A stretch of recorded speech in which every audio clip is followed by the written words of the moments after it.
Menurut data Badan Pusat Statistik, sampah plastik di Indonesia mencapai 60 juta ton per tahun. Sebanyak 3,2 juta ton diantaranya merupakan sampah plastik yang dibuang ke laut. Sementara itu, kantong plastik yang terbuang ke lingkungan sebanyak 10 miliar lembar per tahun, atau sebanyak 85.000 ton kantong plastik.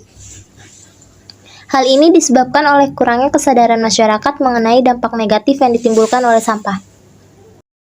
Berdasarkan hasil wawancara, cara yang dapat dilakukan untuk meningkatkan kesadaran masyarakat terhadap sampah pada lingkungan yaitu satu tadi kita kerjasama dengan Pemda Bekasi ya, untuk pengambilan sampah itu setiap minggunya minggu 2 kali gitu kan. Nanti dikoordinir untuk diambil, jadi orang-orang Pemda itu akan ambil setiap hari Rabu dan Sabtu biasanya. Jadi harus setiap warga itu harus punya bak sampah minimal 1, kalau bisa 2.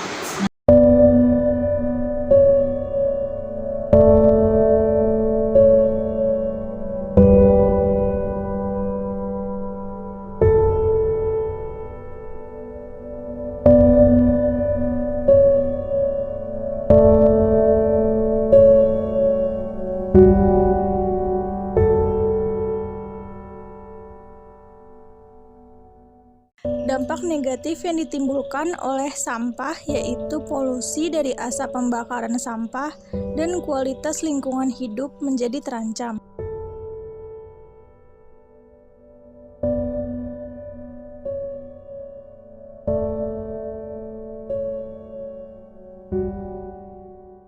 dalam 10 tahun terakhir, banyaknya sampah plastik terus meningkat. Sampah merupakan musuh bagi lingkungan karena mampu menimbulkan dan mencemari lingkungan, hingga menyebabkan penyakit. Tak dapat dipungkiri, sampah yang tidak dikelola dengan baik termasuk faktor penyebab bencana tersebut. Pengelolaan sampah terpadu merupakan solusi yang harus ditangani sejak dini. Diperlukan perhatian ekstra menyikapi fenomena ini agar tidak menimbulkan masalah lain yang cukup serius. Berdasarkan sifatnya, sampah dibagi menjadi 2, yaitu sampah organik dan sampah anorganik. Pengelolaan kedua jenis sampah ini dapat dilakukan dengan berbagai macam cara. Salah satu cara pengelolaan sampah ini adalah dengan didaur ulang, menjadi suatu kerajinan yang dapat memberikan manfaat bagi masyarakat tersebut dan memberikan nilai ekonomi apabila dijual. Dibikinin pupuk. Kalau sampahnya kayu bakar, kita bikinin pupuk. Kalau sampah plastik kalau plastik kan kalau dibakar udah habis hilang, nggak ada sisanya. Kalau kayu biasanya kan ada arangnya tuh kan, nah, itu dijadiin pupuk.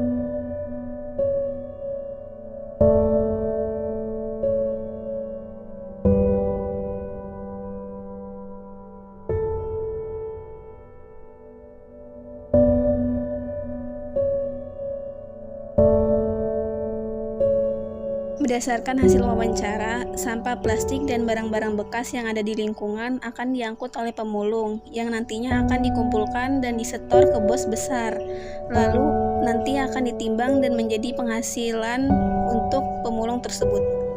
Kalau ini menurutnya ada di agen ya, nanti setelah itu kan sama bos yang besar itu dibawa ke pabrik, diproses gitu, apa segala macam itu diproses, diperbarui gitu. Dibikin beras kayak ini nih, nanti diolah ya kan jadi beras. Sesudah jadi beras baru dijemur di apa gitu, nanti proses gitulah gitu, nanti akhirnya jadi baru lagi gitu.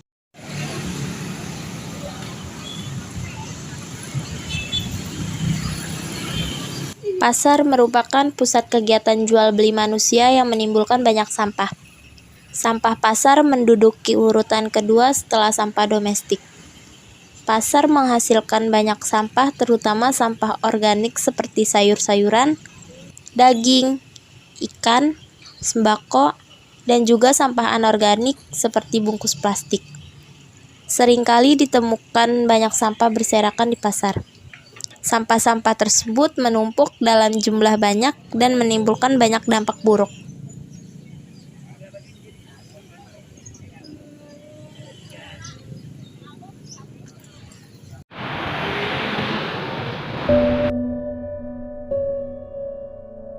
Tidak bisa dipungkiri, terjadinya banjir banyak disebabkan oleh kebiasaan buruk manusia itu sendiri, seperti membuang sampah ke sungai.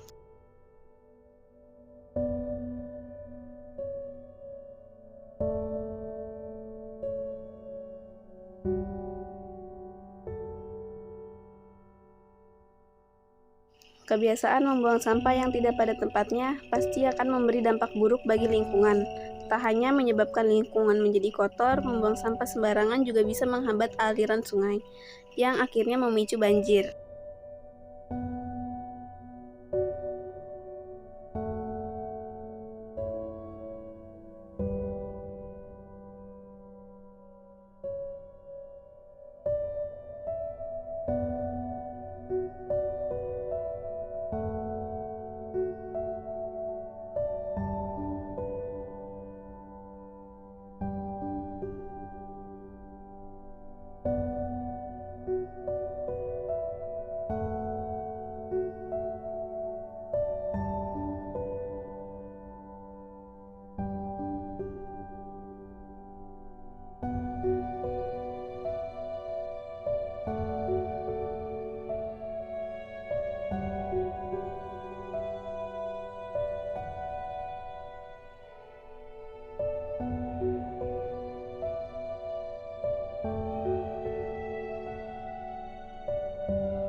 tampak terus ya ada bau segala macam. Jadi memang itu yang selalu kita tekankan setiap bulan kalau kita ada pertemuan rutin. Jadi sampah itu sudah kita koordinir untuk masing-masing keluarga itu memiliki tempat sampah masing-masing yang akan nanti diambil oleh pihak Pemda setiap seminggu 2 kali. Budaya membuang sampah pada tempatnya yang dilakukan oleh warga sekitar belum bisa berjalan dengan baik. Sulit sekali untuk menghilangkan budaya buruk tersebut, karena hal ini sudah menjadi budaya sejak lama dan turun-temurun, sehingga dianggap hal yang biasa. Jadi kapan Indonesia bersih dari sampah?